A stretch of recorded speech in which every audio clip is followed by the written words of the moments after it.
নমস্কার। আমি আশিস ঘোষ। উম আমি শান্তিনিকেতনের বাসিন্দা এখন। আন একসময় এখানে ছাত্র হয়ে শান্তিনিকেতনে আসা, তারপর এখানে পড়াশুনো এবং তারপর অনেকগুলি বছর এখানেই থেকে যাওয়া। আমাদের এই যে জায়গাটা এটা মৃত্তিকা। মৃত্তিকা আসলে আ মৃত্তিকার মানে হচ্ছে মাটি।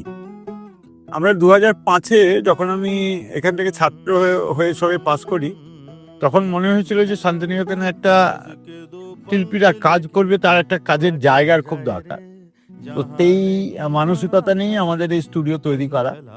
আমরা যেমন অন্যের জন্য কাজকর্ম করি, কমার্শিয়াল কাজ করি, তেমনি এখানে কোনো স্টুডেন্ট, কোনো আর্টিজান, ক্রাফটম্যান তারাও চাইলে এসে আমাদের এখানে কাজ করতে পারে, কাজ শিখতে পারে, কাজ দেখতে পারে।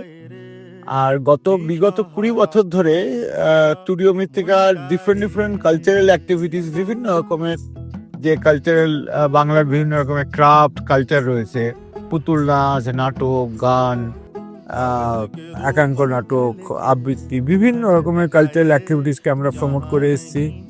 তার সাথে লোকালি ভাদু নাচ, টুসু নাচ, বাউল, ফোক পেন্টিং, দোকরা, বিভিন্ন রকমের ক্রাফটকে, যেগুলো প্রচলিত এবং অপ্রচলিত ক্রাফট, সেগুলোকে আমরা যত্নের সাথে লালিত্য করে এসেছি এবং সেটা নিয়ে বাঁচি। এখন মৃত্তিকাতে প্রায় ২০ জন প্রচ্ছন্নভাবে এর সাথে কাজ করে। এছাড়াও প্রায় ৩টি গ্রাম, একটি গ্রাম বাঁকুড়াতে, একটি গ্রাম বীরভূমে, আর একটি গ্রাম ইলামবাজারের জয়দেবের পাশে ঠেকরবেতা। সেখানকার শিল্পীরাও আমাদের সাথে অ্যাসোসিয়েটেড, তারা আমাদের সাথে কাজ করেন এবং সারা বছর ধরেই আমাদের কাজকর্ম চলে। এবং গভর্নমেন্ট এবং কলকাতার বড় 5 স্টার প্রপার্টি বলুন, হোটেল, হাউজিং প্রজেক্ট, তাদের যে আর্ট অ্যাক্টিভিটি, তাদের যে আর্ট লাগে, তাদের যে বিউটিফিকেশনের জন্য যে প্রজেক্ট লাগে, সেগুলো আমরা করি। কলকাতার নামী আর্কিটেক্ট যারা, তারা আমাদের সাথে কাজ করেন, তারা আমাদেরকে কাজ দেন, আমরা সেই সব কাজ করি, আবার নিজেরাও ডিজাইন করে কাজ করি। তো এইটা মোটামুটি মৃত্তিকার চারিত্রিক বৈশিষ্ট্য বা কাজ।